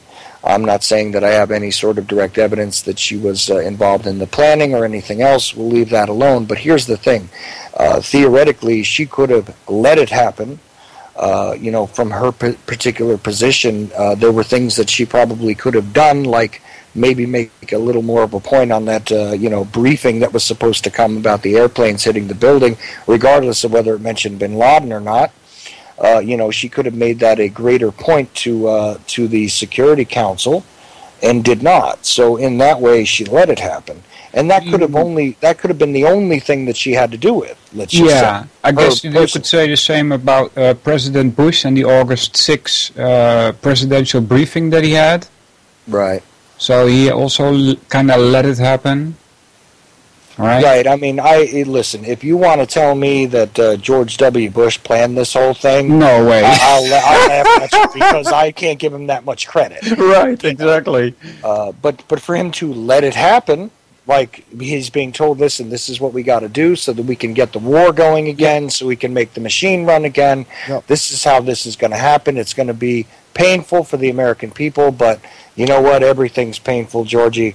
You know, everything's got its growing pains to it, and, you know, after all, we need the new American century where we're going to be able to, you know, increase the empire and have a reason to go out there and conduct warfare in, you know, various parts of the Middle East, et cetera, and besides, you'll be able to go back to Iraq and get revenge for your poppy.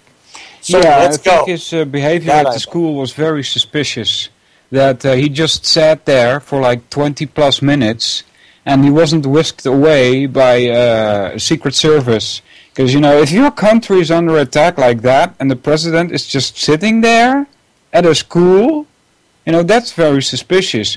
So I would say he knew what was going to happen. I would say he knew that he was safe at that point. Yeah, well, two things here. First thing is the Secret Service wants to hide the guy who's running the country right away if the country's under attack. So I guess that's why Cheney disappeared right away. That's the first problem. Next thing is, you know, My Pet Goat is actually an enthralling book, so he might have been very occupied with that. You know, I'm not saying that he just couldn't tear himself away right away, Walter. What can you do? I mean... You know, and if you look at his paintings, you can see how My Pet Goat might be really, really gripping for him.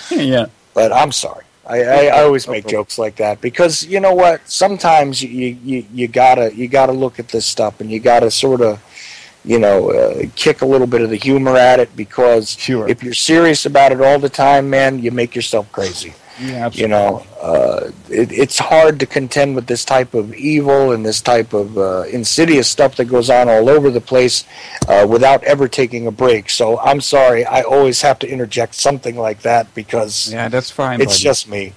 Hey, we've got only 15 minutes left. Is there anything you want to bring up? Any other stuff besides Jews, Zionism, whatever?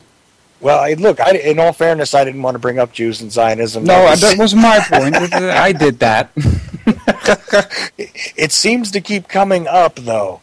No, you know, Walter, I just, you know, again want to thank you because, you know, I really enjoy your shows, and I know this has been a little bit different. It's not quite the really educational experience that your listeners usually get.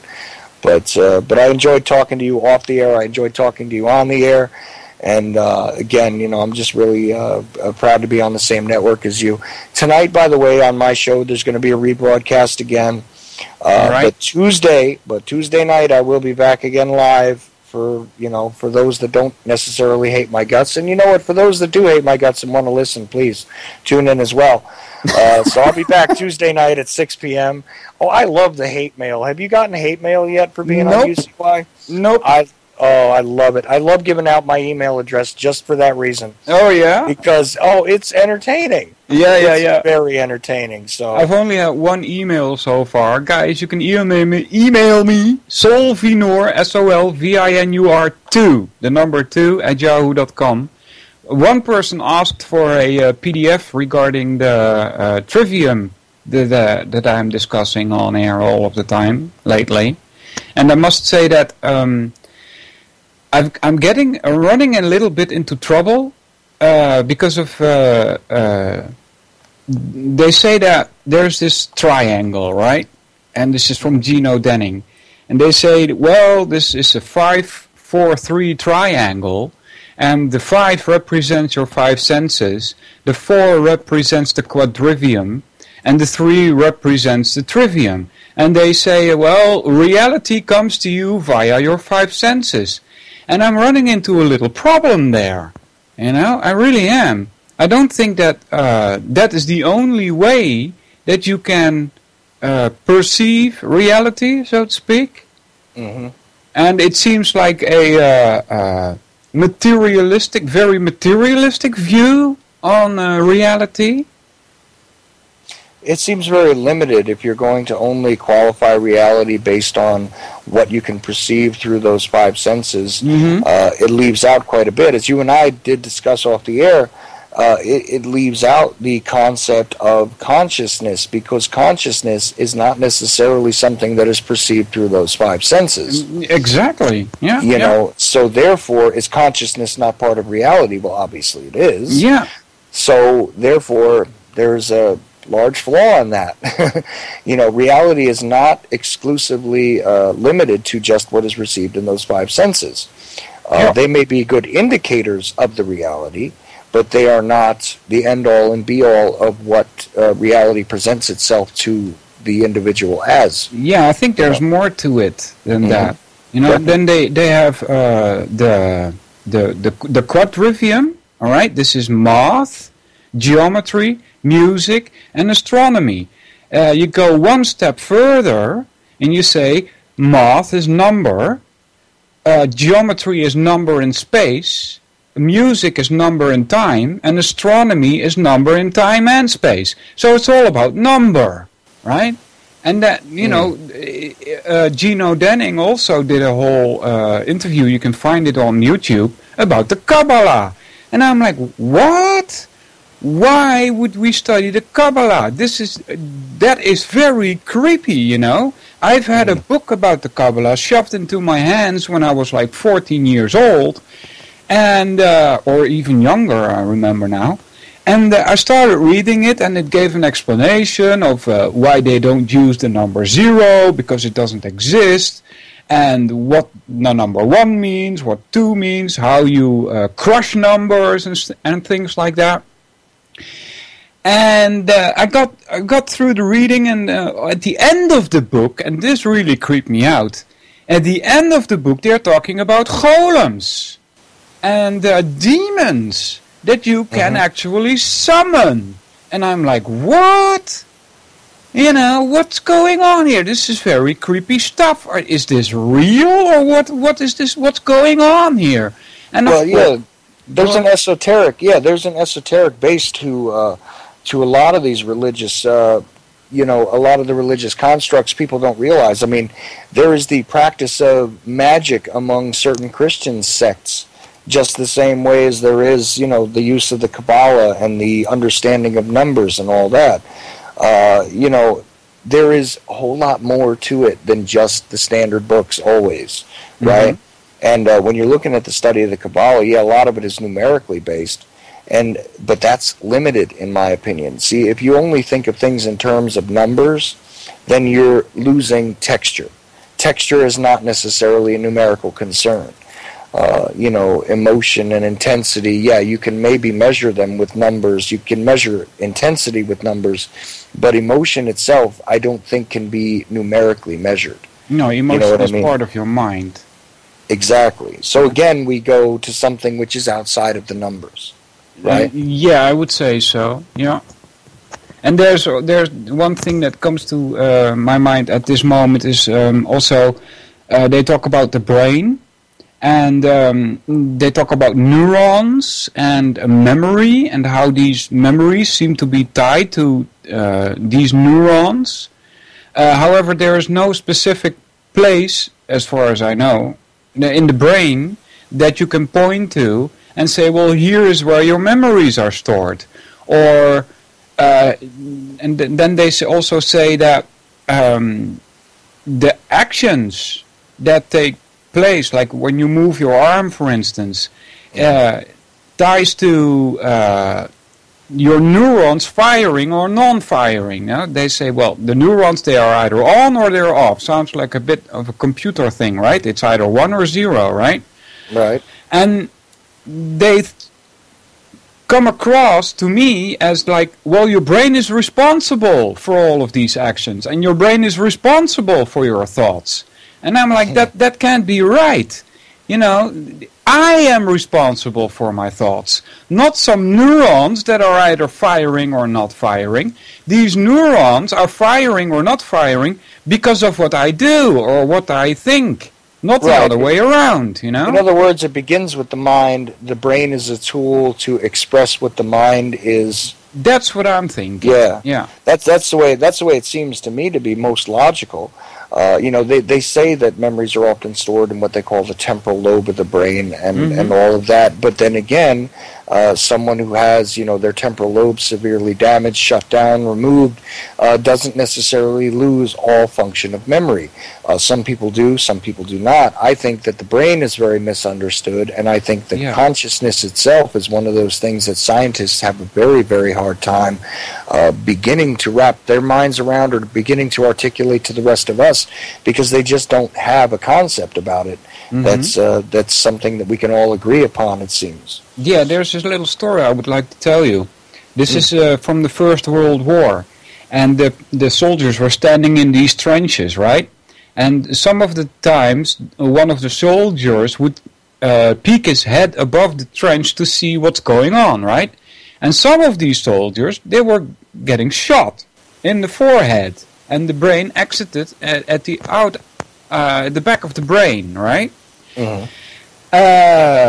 Some of these people survived, and they got to the doctors, and the doctors thought that these people would have problems with their vision. Why? Because at that time it was apparently also already known that the light coming into your eyes is flipped around, and then in your brain it's flipped around again, so you have a stable reality, right? Not that you see people upside down, which is actually what's happening when light passes through your eyes. And then it comes to the back of your mind, and there it's processed, and somehow reality manifests itself for you. And so they thought that these people that got shot through the forehead would have problems with their eyes, but they didn't. They didn't. What they had problems with was walking. And they found that very strange, because all of their nerves were in order, their muscles were not impaired. They should, according to them, be able to walk normally, but they couldn't. They were just dragging along, so to speak. And one, I don't know how this doctor got this idea, but he said, after coming to this patient that had his bullet through the forehead going out at the back, and he was talking to him, and this has to do with the blind spot, apparently, that is in our eyes, and he was talking to him like 4 yards away, and saying, "Oh, how are you doing?" And the patient says, "I'm doing fine, how are you, doctor?" And seems to go okay, the conversation. And at the end of the conversation, the doctor steps up very close to him, and he says, "Would you like a smoke?" And I still don't understand the story, but I'll tell it anyway. And the patient says, yeah, I'll like a cigarette. And so the doctor grabs something from his chest and presents it to the patient, but the patient keeps looking at his eyes. And he's like, "Here's a cigarette." And the patient is still not grabbing what he's offering. And what he offered was not a cigarette, but a pencil. And the patient was asking, "Where's the cigarette?" And the doctor said, "It's here in my hand." And the patient said, "That's not a cigarette, that's a pencil." And the doctor then, I don't know how he got this idea, but he found the solution for these people walking so strange. He blindfolded them. So he blindfolds this patient and lets him starting to walk, and the brain apparently had to learn how to walk again using not his eyes, but his things that are in your ears that make you balance. The equilibrium, yeah. And that's how he learned to walk normally again. Because they were using their eyes to try to walk normal, but their eyes, they were really something wrong with it. Although they didn't report such a thing. Why did they not report such a thing? Because your eyesight is not relying only upon what the brain sees, but also upon what the brain memorizes.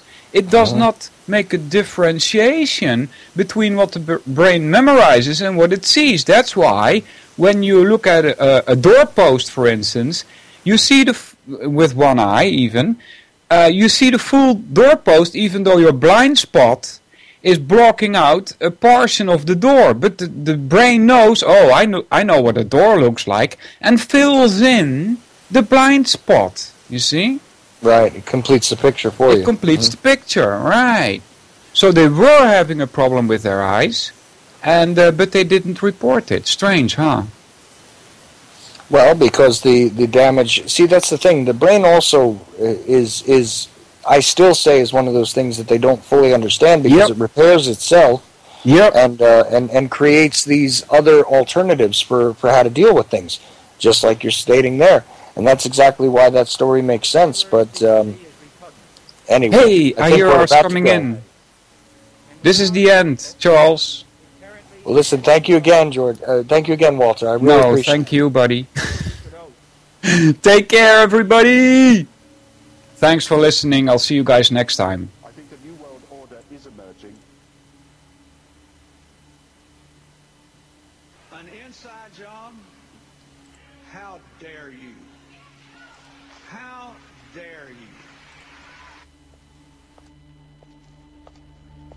To create, so to say, mass-produced models of human beings arranged in some kind of a